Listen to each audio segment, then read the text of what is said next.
Você sabia que a Europa, o primeiro continente cristão, está cada vez mais secularizado?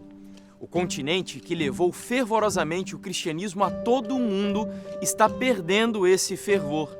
Muitos até pensam que a Europa virou as costas a Deus e abraçou o ceticismo. Mas será mesmo que essa é a realidade europeia? Não exatamente. A realidade é bem mais complexa e menos cética do que alguns pensam.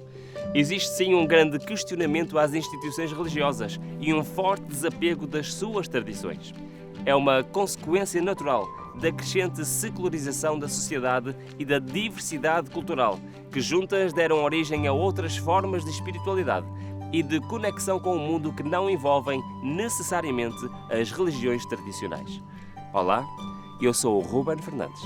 E eu sou Jefferson Araújo.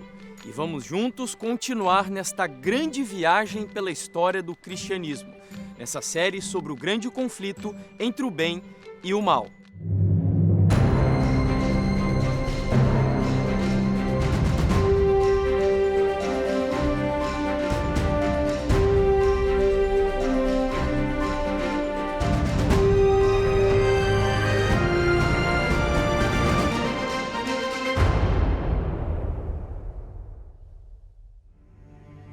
Nesse episódio, viemos até aqui, em Roma, na Itália, onde os primeiros cristãos foram cruelmente massacrados desde o imperador Nero até o início do IV século, quando o Império Romano se tornou cristão. Para iniciar, estamos agora aqui, na Via Ápia. Foi graças a estas estradas construídas por Roma que tornou possível aos cristãos se espalharem por todo o Império. No final da República, os romanos já se tinham expandido por toda a Itália e eram mestres na construção de estradas, criando mais tarde uma rede viária que começava em Roma e estendia-se até às fronteiras do seu domínio, desde a Península Ibérica ao Médio Oriente. E daí surgiu a famosa expressão que todos os caminhos vão dar a Roma. Por essas vias marchavam as legiões, circulavam os mercadores e difundiam-se as ideologias e a cultura romana. Eram verdadeiros canais de informação e de intercâmbio cultural que gradualmente moldaram e uniformizaram a população de todo o Império. A Via Ápia Antiga é uma das primeiras estradas construídas, tendo inicialmente fins militares, desempenhando um papel crucial na conquista do território a sul de Itália, permitindo o movimento rápido do exército e o transporte de mantimentos. Posteriormente, a via estendeu-se ao longo de 540 km até Brindisi, constituindo assim a principal artéria militar e económica para os portos marítimos do Mar Egeu, onde os barcos navegavam para o Egito e Grécia. Foi por isso denominada pelos poetas romanos da Rainha das Estradas de Longa Distância. A Via Ápia constituía um verdadeiro testemunho da perícia romana na construção de estradas, sendo das primeiras a usar a técnica revolucionária das lajes de pedras unidas com argamassa de cal, permitiu aos engenheiros criar uma superfície estável e durável. Nos primeiros quilómetros fora dos limites urbanos de Roma, as grandes estradas que uniam esta cidade a outras localidades itálicas tinham túmulos individuais e mausoléus familiares ladeando a via, por vezes de pessoas famosas da sociedade romana. Esses sepulcros monumentais eram frequentemente construídos em áreas elevadas e visíveis e muitas vezes incluíam esculturas e baixos relevos. Por isso, enquanto estes monumentos funerários custavam fortunas a construir, abrir uma sepultura nas catacumbas era claramente mais barato. Como a Via Ápia era a conexão mais direta entre Roma e Atenas, esta via desempenhou um papel inegável relevância ao facilitar a mobilidade e a comunicação entre estas duas metrópoles do Império Romano. E um elemento de particular interesse histórico e religioso é a sua importância na chegada de figuras notáveis do cristianismo primitivo à capital, entre as quais se destacam os apóstolos Paulo e talvez Pedro. Estes prominentes evangelistas viajaram do Mar Egeu à cidade de Roma através da Via Ápia, estabelecendo os alicerces fundamentais para a difusão do cristianismo pelo Império Romano. Por serem perseguidos, eles reuniam-se nas suas casas para prestar culto. O próprio judeu, Saulo de Tarso, que também era cidadão romano, foi um fariseu implacável contra os cristãos. Ele converteu-se e de perseguidor tornou-se o apóstolo Paulo, perseguido e várias vezes preso antes da sua execução. Nos seus últimos momentos no Monte das Oliveiras, Jesus revelou aos discípulos tudo o que iria acontecer aos cristãos por amor do seu nome. A perseguição que iriam sofrer desde o momento em que ele já não estaria mais entre eles, até o dia em que voltaria para buscá-los. O paganismo previa que, se o evangelho triunfasse, seus templos e altares desapareceriam. Portanto, convocou suas forças para destruir o cristianismo. Acenderam-se as fogueiras da perseguição. Grande número deles selaram o seu testemunho com o próprio sangue. Nobres e escravos, ricos e pobres, doutos e ignorantes, foram, da mesma forma, mortos sem misericórdia. Estas perseguições, iniciadas sob o governo de Nero, aproximadamente na época do martírio do apóstolo Paulo, continuaram com maior ou menor fúria durante alguns séculos. Isto aconteceu logo após a morte do imperador Cláudio no ano 54, o que fez com que a situação dos cristãos, judeus e gentios piorasse drasticamente. Seu herdeiro, Nero, tinha apenas 16 anos quando assumiu o seu lugar na dinastia Claudina. Nero começou por administrar bem, fez reformas fiscais, reformas monetárias, distribuiu moedas, realizou grandes projetos de construção. O povo, nessa altura, amava-o. Entretanto, Nero não poupava os seus rivais políticos e, por isso, as conspirações e revoltas da elite eram constantes, o que deixava Nero ainda mais paranoico e, consequentemente, aumentava a tensão com o Senado. Foi em julho do ano 64 que aconteceu algo surpreendente aqui na cidade de Roma. Um incêndio de grandes proporções que durou quase uma semana inteira e se alastrou pela cidade. A Nero não lhe pareceu mal, porque ele sonhava com grandes construções para a revitalização da capital do império. Porém, mesmo sem qualquer evidência da origem daquele incêndio, os inimigos de Nero aproveitaram a oportunidade para acusá-lo de atear fogo na própria Roma. Foi uma estratégia para fazer o povo se rebelar contra ele. No entanto, Nero foi astuto e culpou os cristãos como responsáveis porque a área onde eles se concentravam não havia sido atingida pelo fogo. Nero deu ordens para o primeiro massacre em massa de cristãos habitantes da capital, da forma mais hedionda possível. Além dos espetáculos sangrentos nos anfiteatros, Nero fez dos cristãos postes de luz, sendo queimados vivos para iluminar a Via Ápia e os jardins do palácio. Aliás, a perseguição aos cristãos em Roma não terminou com a morte de Nero em 68, nem com a ascensão de Vespasiano e a nova dinastia Flaviana no ano 69, mas situações ainda piores estavam por vir naquele primeiro século.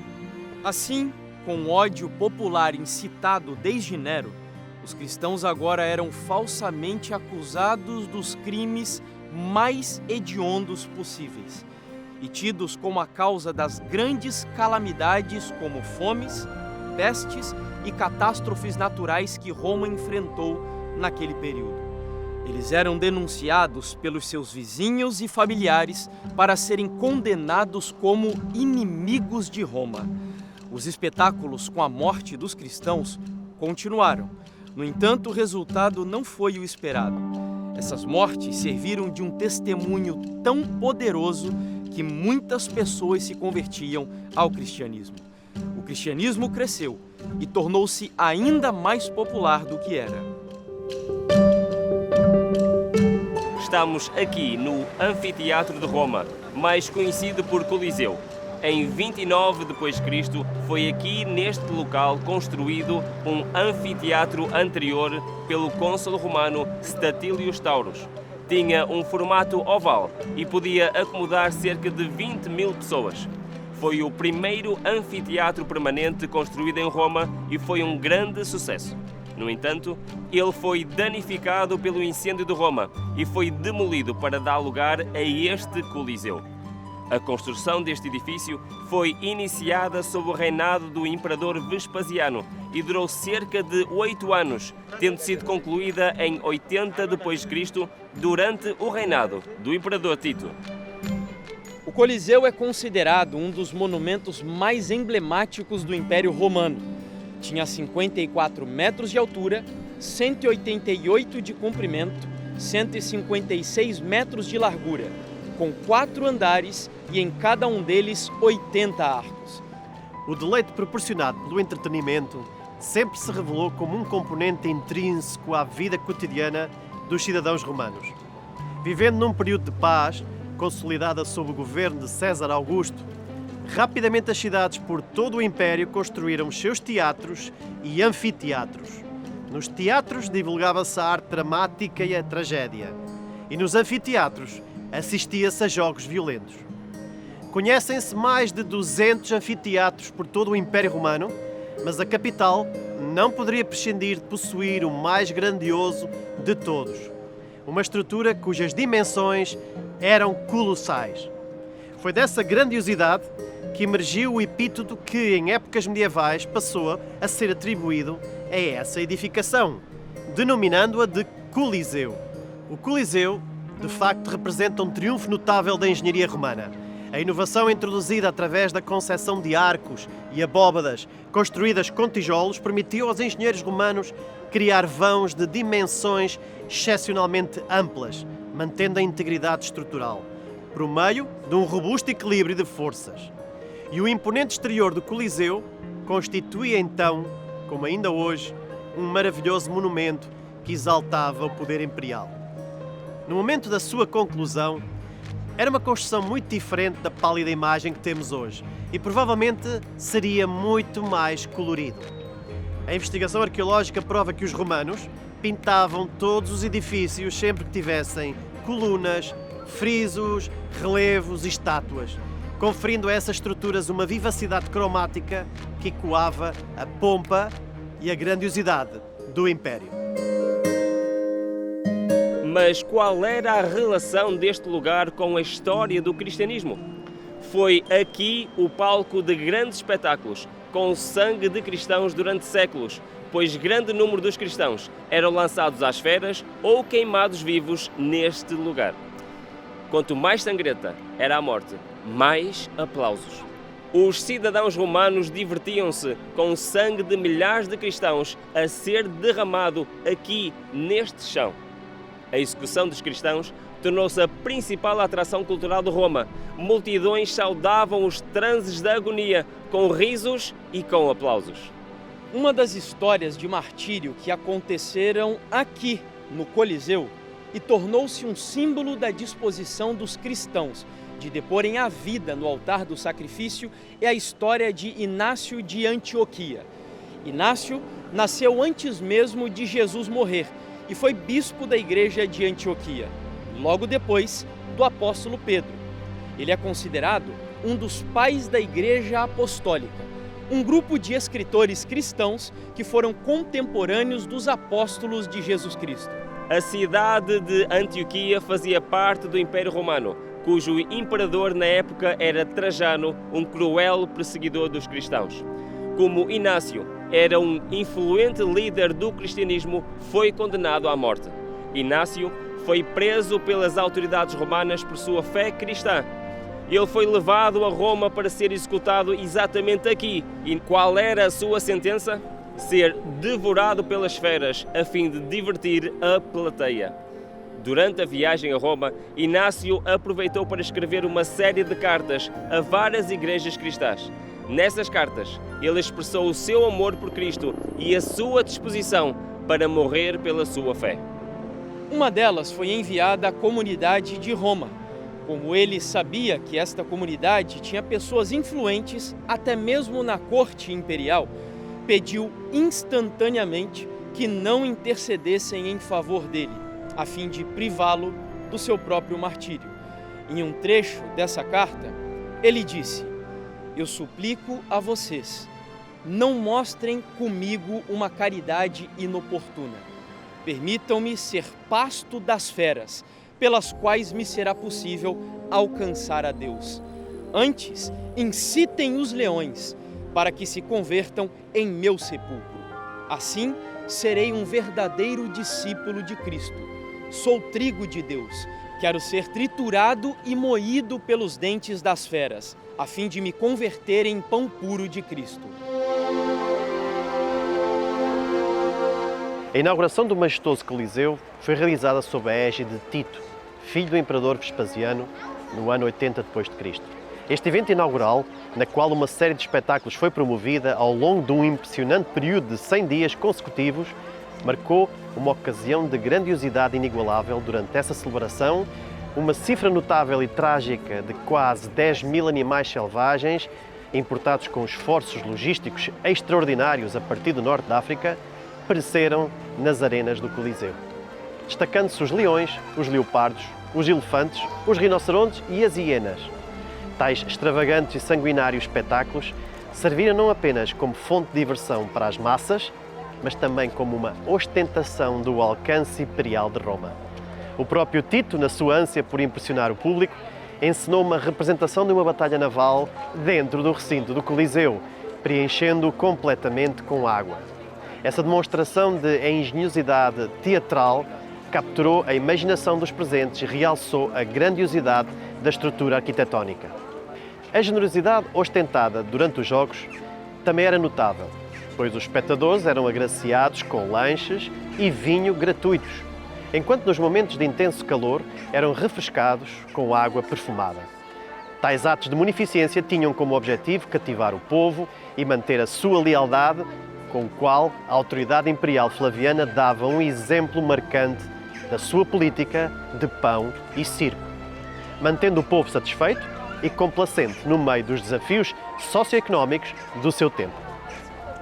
Durante o apogeu do Alto Império, os jogos tornaram-se incrivelmente populares entre o amplo público romano, ocorrendo com uma frequência notável, cerca de 10 a 12 vezes por ano, sendo patrocinados pelo imperador.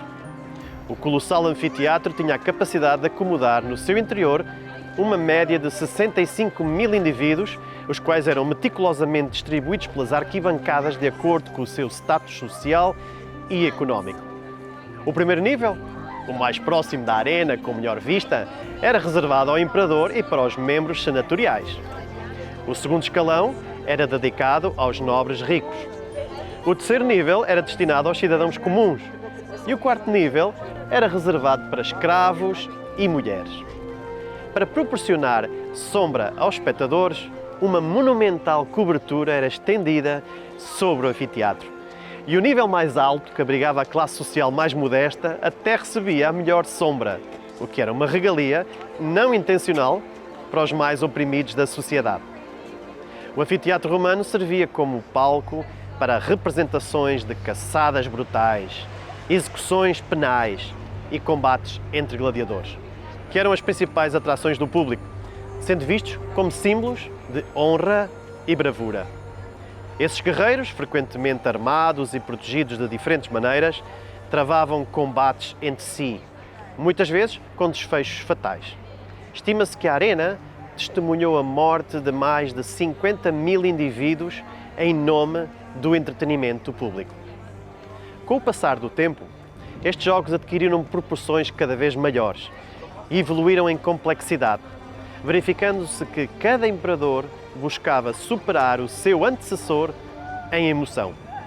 Naturalmente, após o incêndio de 64 d.C., Nero percebeu-se que o envio para a arena de cristãos, entregues às feras, seria mais um elemento de diversão pública, demonstrando a degradação moral e a crueldade inerentes a estes espetáculos.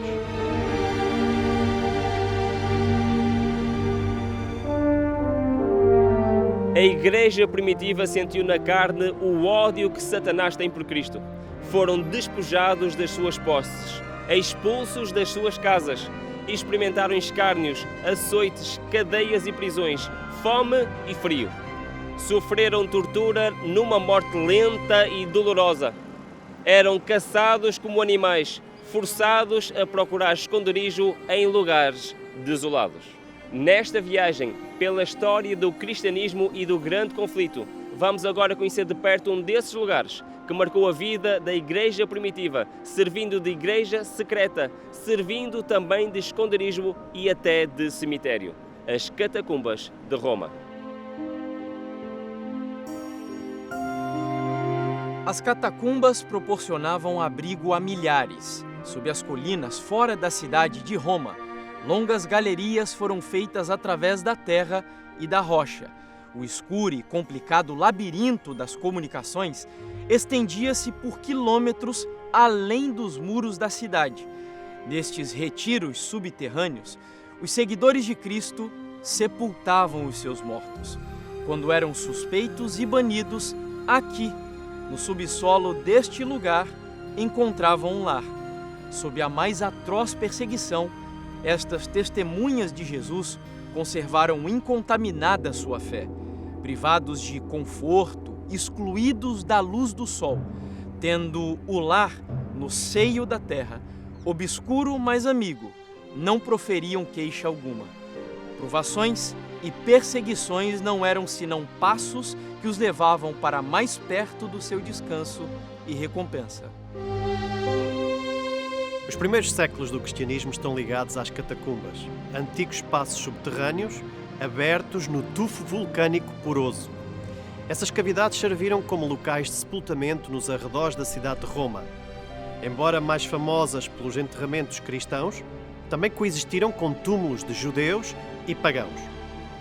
São conhecidas mais de 50 catacumbas em Roma, espalhadas pelos antigos subúrbios, uma vez que a lei das 12 tábuas proibia o sepultamento dentro dos limites urbanos. Portanto, todas as necrópoles, incluindo as catacumbas, ficavam no exterior da cidade, especialmente ao longo das principais estradas, como a Via Ápia, a Via Salária ou a Via Aurélia. Estes cemitérios subterrâneos constituíam intrincados sistemas de túneis a cerca de 10, 20 metros abaixo da superfície e por vezes ao longo de vários quilómetros, aos quais se acedia naturalmente por degraus. Nas paredes dessas galerias eram cuidadosamente esculpidos os nichos funerários, por vezes sobrepostos, outras vezes agrupados em famílias. Esses nichos destinavam-se à acomodação dos corpos, envoltos em mortalhas de linho e posteriormente selados por uma laje com o nome e a idade dos indivíduos. Do ponto de vista arqueológico e artístico, as catacumbas destacam-se devido às inscrições epigráficas nelas contidas e às pinturas ornamentais que adornam as suas paredes, que narram a história dos primórdios do cristianismo. A par de iconografia de tradição antiga pagã, como aos Cúpidos, surgem representações artísticas baseadas em episódios bíblicos, quer do Antigo, quer do Novo Testamento. A frequente presença destes painéis demonstra a ampla difusão e o conhecimento das Escrituras na história da Igreja primitiva. A preferência dos judeus e cristãos pelo método de sepultamento por inumação é fundamentada na crença da preservação do corpo para a futura ressurreição e tornou-se notória no período do século II, quando Roma começa a enfrentar o problema da superlotação demográfica e a falta de terrenos, devido ao crescimento desordenado da cidade. Enquanto os romanos recorriam à prática de incineração, que requeria menos espaço, colocando as cinzas em urnas nos columbários, edifícios com imensos nichos interiores, os cristãos necessitavam espaços substancialmente maiores para depositarem o corpo e tinham de o fazer, de certa forma, às escondidas.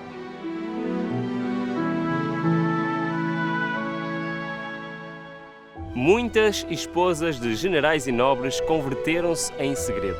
No governo de Domiciano, por exemplo, a história registra a conversão de Flávia Domitila, neta de Vespasiano, o imperador que destruiu Jerusalém no ano 70. ela decidiu minimizar a dor dos familiares dos cristãos mortos que não tinham dinheiro para comprar um túmulo.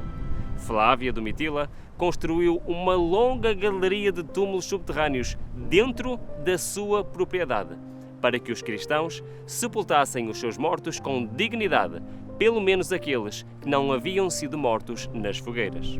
E foi aí, na sua própria catacumba, que Flávia foi sepultada após a sua morte. Durante os anos de perseguição, os cristãos aproveitavam para se reunir e adorar a Deus escondidos, e muitos usaram as catacumbas como esconderijo. Eles chamavam esses locais construídos ao longo da Via Ápia de cemitério, que significa dormitório, porque para eles a morte era considerada apenas um sono prolongado, aguardando o grande dia da ressurreição. É capaz de imaginar como seria viver, sendo falsamente acusado de cometer crimes hediondos só por ser seguidor de Cristo? O Evangelho dava à vida um significado tão grande que atraía pessoas de todas as idades e classes sociais. Muitos queriam conhecer a essência daquela crença que produzia heróis, que morriam a cantar louvores com um nítido semblante de paz, de felicidade, em vez de expressarem o horror e a dor diante da morte mais cruel e sangrenta que enfrentavam. Desde a morte de Cristo no ano 31 da era cristã, os cristãos têm sido perseguidos com maior ou menor intensidade em diferentes épocas e regiões do mundo. Em 2022, por exemplo, mais de 5.000 cristãos foram martirizados por amor a Cristo. Como disse o apóstolo Paulo, todos os que piamente querem viver em Cristo Jesus padecerão perseguições. Porém, por que a perseguição em grande parte do mundo parece adormecida? A única razão é que a igreja se conformou com a norma do mundo e, portanto, não suscita oposição. É unicamente por causa das grandes verdades da palavra de Deus serem tão indiferentemente consideradas. A religião que em nosso tempo prevalece não é do mesmo caráter que assinalou a fé cristã nos dias de Cristo e seus apóstolos. As batalhas espirituais do grande conflito entre o bem e o mal podem acontecer a cada minuto. Não existe um lado neutro, isento, longe do campo de batalha. Sabe por quê? Porque o campo de batalha é aqui, dentro da nossa mente. De que lado você está? No próximo episódio, nós vamos permanecer aqui na Itália e viajar pela história do primeiro imperador romano que se disse cristão, e também saber mais sobre as consequências espirituais da sua conversão. Também veremos como os cristãos passaram de perseguidos a perseguidores. Não percam o próximo episódio desta viagem incrível pela história do cristianismo e do grande conflito entre o bem e o mal.